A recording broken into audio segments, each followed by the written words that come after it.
Assalamualaikum warahmatullahi wabarakatuh. Selamat pagi anak-anak semua. Semoga kalian sehat dan selalu dalam lindungan Allah Subhanahu wa Ta'ala. Perkenalkan, nama Ibu Nurul Aini. Ibu adalah mahasiswi PPL dari STAI Asyafiah Nabire dan Ibu tinggal di SP2 Jalan Palapa, Kampung Kalisemen. Nah, dalam pembelajaran kali ini kita akan masuk pada materi bab 3, yaitu bersuci sesuai syariat Islam. Dan tujuan pembelajaran kali ini adalah peserta didik diharapkan dapat menjelaskan pengertian bersuci sesuai dengan syariat Islam,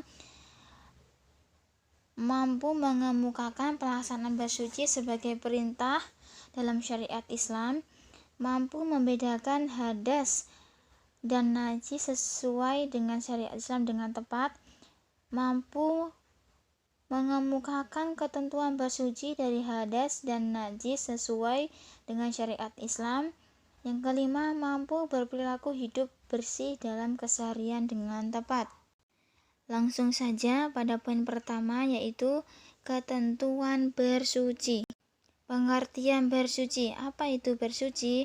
Nah, menurut bahasa, bersuci artinya toharoh atau membersihkan kotoran, baik itu kotoran yang wujud ataupun yang tidak berwujud. Sedangkan secara istilah, bersuci artinya menghilangkan hadas atau najis atau kotoran dari tubuh yang bisa menyebabkan ibadah kita tidak sah dengan cara menggunakan air atau tanah yang suci. Hal ini dijelaskan oleh Allah dalam sebuah dalil di dalam Al-Quran, surat Al-Baqarah ayat 222, yang mana ayat ini menjelaskan perintah untuk selalu bertobat dan menjaga kesucian diri. Selain menjaga kesucian diri, taharah juga berguna untuk menjaga kebersihan badan agar terhindar dari penyakit akibat kotoran yang menempel pada tubuh kita. Ada beberapa macam cara bersuci. Bersuci dalam syariat Islam, hal ini disesuaikan dengan keadaan dan penyebabnya. Yang pertama, bersuci dari hadas. Apa sih itu hadas? Secara bahasa, hadas berarti peristiwa, sedangkan secara istilah, yaitu ketika kita dalam keadaan tertentu yang menghalangi seseorang untuk melakukan ibadah. Jadi, hadas adalah suatu kondisi pada diri seseorang yang dianggap tidak suci karena dalam keadaan tertentu. Hadas dibagi menjadi dua. Pertama, hadas kecil dan hadas besar. Yang pertama, hadas kecil. Ketika kita sedang dalam keadaan hadas kecil dan mau menyucikan diri, itu dengan cara berwudu atau tayamum. Kapan kita harus berwudu dan dalam keadaan apa sih kita dianjurkan untuk berwudu atau bertayamum? Yang pertama, ketika keluarnya sesuatu dari dua jalan, contoh saat buang air besar ataupun saat buang air kecil, dan saat buang angin. Yang kedua, hilangnya akal, contohnya tidur, pingsan, dan mabuk. Yang ketiga, bersentuhan kulit dengan lawan jenis yang bukan mahramnya. Jadi bagi cowok-cowok nih, ketika habis wudhu itu tidak boleh memegang cewek karena bisa batal wudhu kalian. Yang keempat, menyentuh kubul dan dubur dengan sengaja, berarti tidak boleh menyentuh alat kemaluan dengan sengaja. Dan jangan lupa pada saat kita dalam keadaan hadas dan belum bersuci, kita tidak boleh melakukan sesuatu. Ini dijelaskan oleh para jumhur ulama. Jadi perkara apa saja sih yang dilarang dalam keadaan hadas? Yang pertama, menyentuh Al-Quran. Yang kedua, melaksanakan sholat, baik itu sholat fardu ataupun sholat sunnah. Yang ketiga, melaksanakan tawaf saat sedang haji. Yang berikutnya, yang kedua, hadas besar. Apa sih yang dimaksud dengan hadas besar? Hadas besar adalah keadaan tidak suci dalam diri seseorang yang harus disucikan dengan cara mandi besar atau mandi wajib. Akan tetapi, jika tidak ada air atau sebab tertentu, maka dapat digunakan atau dapat diganti dengan tayamum. Kapan sih kita dianjurkan untuk mandi wajib? Contoh yang pertama, ketika menstruasi bagi perempuan. Maksudnya adalah ketika kita sudah selesai halangan atau menstruasi, itu dianjurkan untuk mandi wajib agar diri kita suci, bisa melakukan ibadah. Yang kedua, melahirkan atau wiladah, yaitu darah yang keluar dari rahim perempuan saat melahirkan. Yang ketiga, nifas atau darah yang keluar dari rahim perempuan setelah usai melahirkan. Keadaan ini bisa berlangsung kurang lebih selama 40 hari. Jadi kalau sudah 40 hari dan darahnya sudah berhenti, itu dianjurkan untuk mandi wajib. Yang keempat, meninggal dunia kecuali dalam keadaan mati syahid.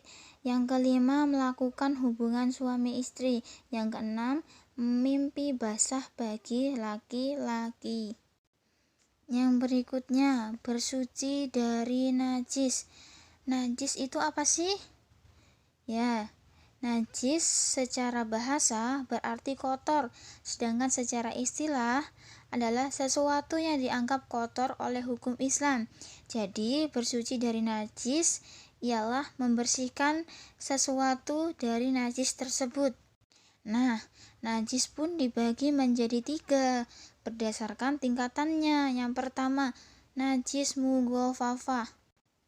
Najis mughalladzah adalah najis yang ringan. Cara menyucikannya bagaimana? Cara menyucikannya dengan memercikan air di tempat yang terkena najis.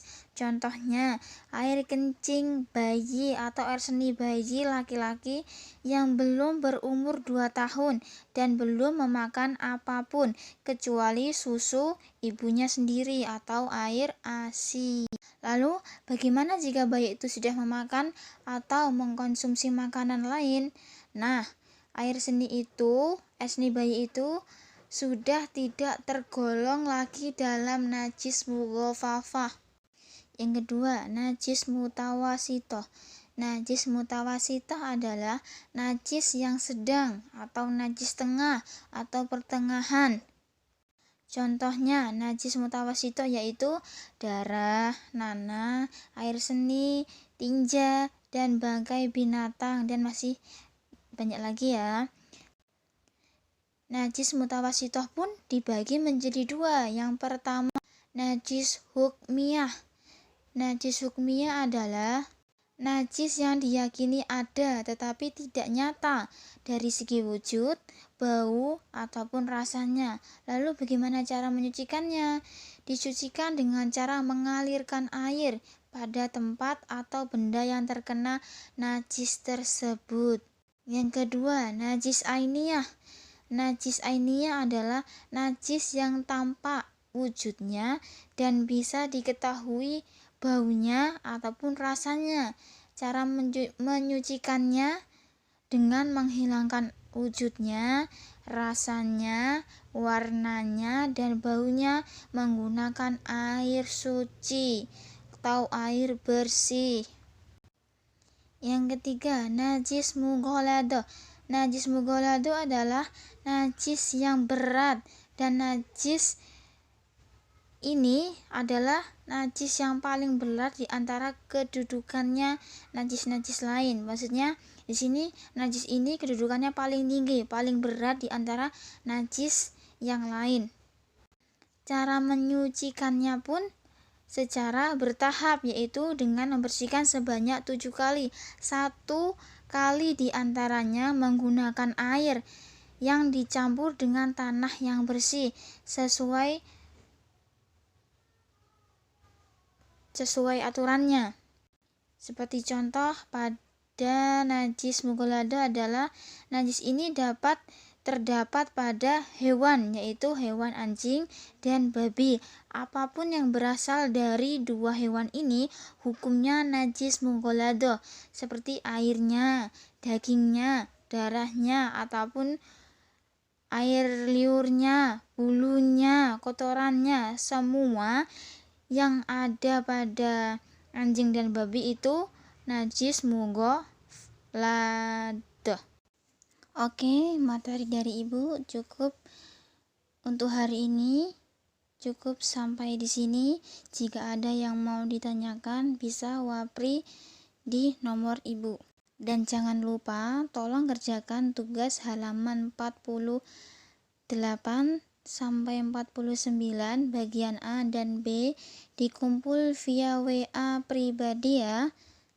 Oke, cukup sekian dan terima kasih. Sampai bertemu lagi di materi berikutnya. Wassalamualaikum warahmatullahi wabarakatuh.